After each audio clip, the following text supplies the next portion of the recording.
Hello दोस्तों, मेरा नाम राहुल और स्वागत है आप सभी लोगों का आपके अपने चैनल टारगेट बोर्ड एग्जाम में। तो दोस्तों, आज की इस वीडियो में हम लोग देखने वाले हैं डॉक्टर राजेंद्र प्रसाद जी का जीवन परिचय, जो कि बोर्ड एग्जाम 2024 के लिए बहुत ही ज्यादा इंपॉर्टेंट है। ठीक है, मैंने आप लोगों को पहले ही बता दिया है कि आपको क्या करना है। गद्य में से केवल 3 लोगों का जीवन परिचय याद रखना है। पहला आचार्य रामचंद्र शुक्ल जी का, दूसरा जयशंकर प्रसाद जी का और तीसरा डॉक्टर राजेंद्र प्रसाद जी का। ठीक है, तीनों लोगों का जीवन बोर्ड एग्जाम 2024 के लिए बहुत ज्यादा इंपॉर्टेंट है।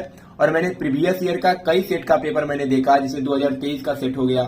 आप जानते हैं कि हर साल 7 सेट बनाया जाता है, हर जिले का अलग अलग पेपर होता है। ठीक है, तो मैंने क्या किया था, 7 सेट का पेपर देखा, जिसमें डॉक्टर राजेंद्र प्रसाद, जयशंकर प्रसाद और आचार्य रामचंद्र शुक्ल जी, तीनों लोगों का बहुत ही ज्यादा बार पूछा गया है जीवन परिचय।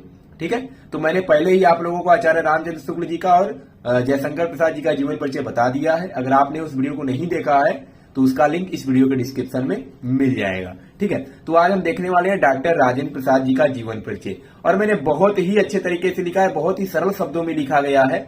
इसे अगर लिखते हैं तो आपका 1 नंबर भी नहीं काटा जाएगा। ठीक है, क्योंकि एग्जामिनर क्या करता है, शुरुआत का कुछ पॉइंट देखता है, यानी कुछ सेंटेंसेज, और लास्ट के कुछ सेंटेंसेज देखता है। अगर सही रहता है, अगर उसको पसंद आ जाता है, तो वो क्या करता है, पूरे के पूरे अंक दे देता है। तो मैंने वैसे ही लिखा है कि अगर शुरू का देखता है, स्टार्टिंग का देखता है, तो वह जो जीवन परिचय है यह वो उसको पसंद आ जाएगा। तो कैसे लिखना है आप लोगों को, देश रत्न डॉक्टर राजेंद्र प्रसाद जी का जन्म सन 1884 ईस्वी में बिहार राज्य के छपरा जिले के जीरादेई नामक ग्राम में हुआ था। ठीक है, देश रत्न डॉक्टर राजेंद्र प्रसाद जी का जन्म सन 1884 ईस्वी में बिहार राज्य के छपरा जिले के जीरादेई नामक ग्राम में हुआ था। इनके पिता का नाम महादेव सहाय था। ठीक है, इनके पिता का नाम क्या था, तो महादेव सहाय था। इनका परिवार गांव के संपन्न और प्रतिष्ठित कृषक परिवारों में से था। देखिए, कहानी की तरह है, अगर आप इसको 1-2 बार पढ़ लेते हैं तो आपको ऐसे ही याद हो जाएगा। इनका जो परिवार था वह गांव के संपन्न और प्रतिष्ठित कृषक परिवारों में से था। ठीक है, इन्होंने कलकत्ता विश्वविद्यालय से MA और LLB की परीक्षा उत्तीर्ण की। इन्होंने जो अपना पढ़ाई किया था, जो इन्होंने MA की परीक्षा और LLB की परीक्षा उत्तीर्ण की थी, यह कहां से, तो कोलकाता विश्वविद्यालय से उत्तीर्ण की थी।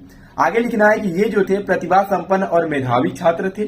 ठीक है, और परीक्षा में सदैव प्रथम आते थे, मतलब पढ़ने में यह बहुत मेधावी छात्र थे। कुछ समय तक मुजफ्फरपुर कॉलेज में अध्यापन का कार्य करने के पश्चात ये कहाँ चले गए, ये पटना और कलकत्ता हाई कोर्ट में वकील भी रहे। मतलब कुछ समय तक ये क्या किए थे, तो मुजफ्फरपुर कॉलेज में अध्यापन कार्य करने के पश्चात मतलब वहां पर पढ़ा रहे थे। ठीक है, फिर उसके बाद ये पटना और कलकत्ता हाई कोर्ट में वकील भी रहे। इनका जो झुकाव था वो प्रारंभ से ही राष्ट्र सेवा की ओर था। इन्होंने अनेक बार जेल की यातनाएं भी भोगी, मतलब ये अनेक बार जेल भी गए हैं। ठीक है, इन्होंने विदेश जाकर भारत के पक्ष को विश्व के सम्मुख रखा। ये 3 बार अखिल भारतीय कांग्रेस के सभापति भी चुने गए थे। ठीक है, ये अखिल भारतीय क्या थे, ये अखिल भारतीय कांग्रेस के सभापति भी चुने गए थे। फिर आगे आपको लिखना है कि भारत सरकार ने इनकी महानताओं के सम्मान स्वरूप देश की सर्वोच्च उपाधि भारत रत्न से इनको अलंकृत भी किया गया था। ठीक है, और सन 1963 ईस्वी को इनका देहांत हो गया। तो इतना आपको इनका जीवन परिचय लिखना है। फिर 1 नंबर मिलता है इनकी रचनाएं लिखने का। तो क्या करना है, लिख देना है कि इनकी जो रचनाएं हैं वो निम्नलिखित है, और 2 से 3 रचनाएं लिख देनी है। जैसे पहला मेरी आत्मकथा, चंपारण में महात्मा गांधी, भारतीय शिक्षा, गांधी जी की देन इत्यादि आगे लिख दीजिएगा। अगर और आप ज्यादा रचनाएं लिखना चाहते हैं तो 3-4 और बढ़ा सकते हैं। ठीक है, तो ये था डॉक्टर राजेंद्र प्रसाद जी का जीवन परिचय। सेम ऐसे ही आपको लिखना है। एक बार फिर से इसे देख लीजिए और इसको कहीं पर नोट कर लीजिए, किसी कॉपी पर। ठीक है, और यही याद करके आपको अपना पेपर देने जाना है।